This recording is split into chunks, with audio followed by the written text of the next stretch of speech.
Hello everyone, it's the Emperor Nosh, and today I wanted to try something a little different and or out of the norm from my normal stuff, and kind of do a quick anime discussion for The Girl I Like Forgot Her Glasses.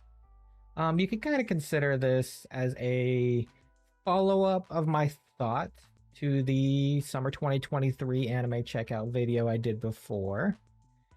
And in that video, I kind of mentioned that I wasn't sure how this was going to go or how well it would go, considering the studio being Gohan Studios, and not because, hey, they're a bad studio. No, it's because of an anime that I had watched in the past by the same studio known as Handshakers. And in Handshakers, a heavy amount of CGI was used for a lot of the action scenes, a lot of the fights, the battles in general, kind of to a point where it felt a little jarring in places that I wasn't sure how well this would, go over in the case of, The Girl I Like Forgot Her Glasses. But there was a few things I did not consider when comparing these two. For one, Handshakers is actually an original sourced anime. In the case of The Girl I Like Forgot Her Glasses, it actually has a source, an adaptation. And yes, technically, Handshakers does have a light novel now, but it didn't come out until after. Like, it didn't come out until like a little bit into it already started. So it didn't have a source when it was first, initially aired. But anyway, point is, it's original. They can go ham on the CGI. There's no source material. They're just kind of, just doing things. The other thing is, as I'd mentioned about the whole action scene thing, this is an action anime.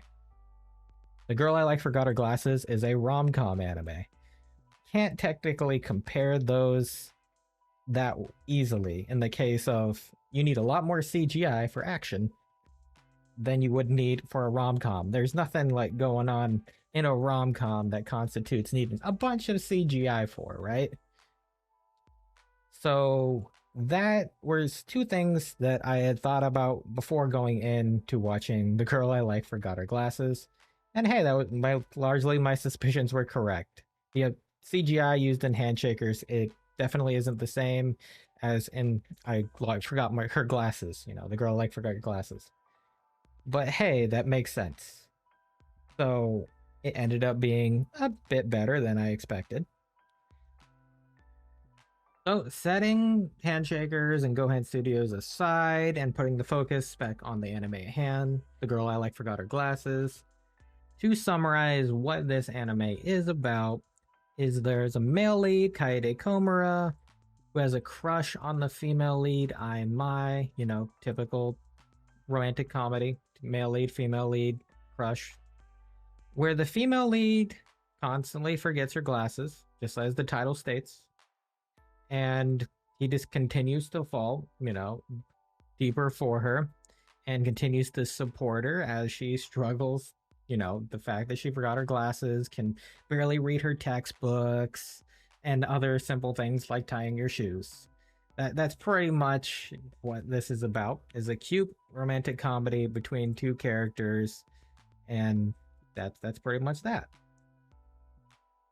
Now let's take a look on how they have used CGI in the show, and also the weird camera angles throughout episode 1, because I largely seen lack of those in episode 2. But this is kind of how they use CGI. Starting off here, we have like more realistic looking background. This is just starter of the episode 1-0. Just realistic settings, realistic backgrounds, can kind of continuous throughout. And then we have the weird camera angles. 1 second. And I'll just kind of play a little bit here.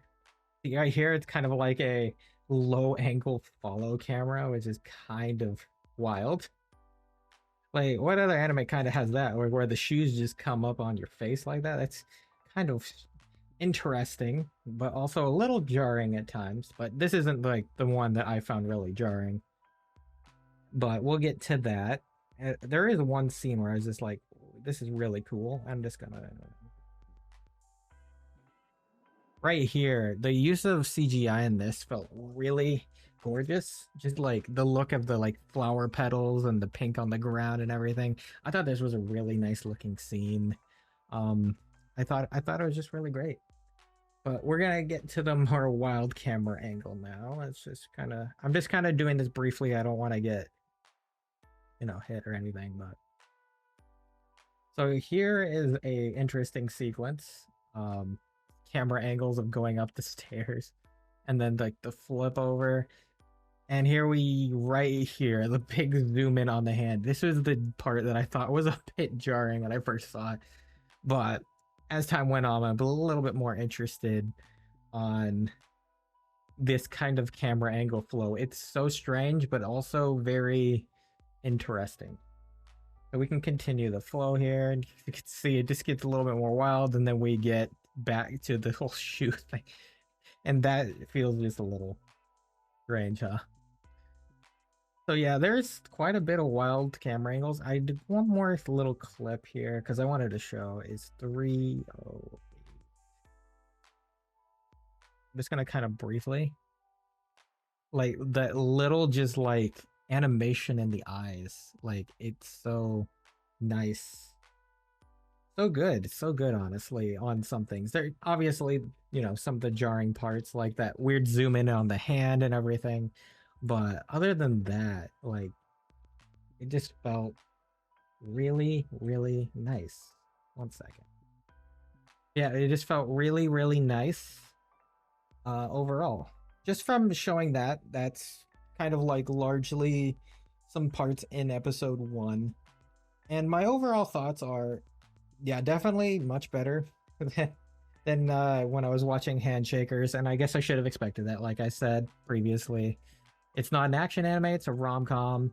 It's been pretty adorable in the first 2 episodes that I have watched, and we still have another 11 episodes to go. I thought it was really great and definitely much better than I had expected with this, studio case because of Handshakers again. So I'm probably going to continue to watch it. Tell me what your thoughts are on this anime. And thank you guys for watching. And I'll see you guys on the next video, stream, whatever.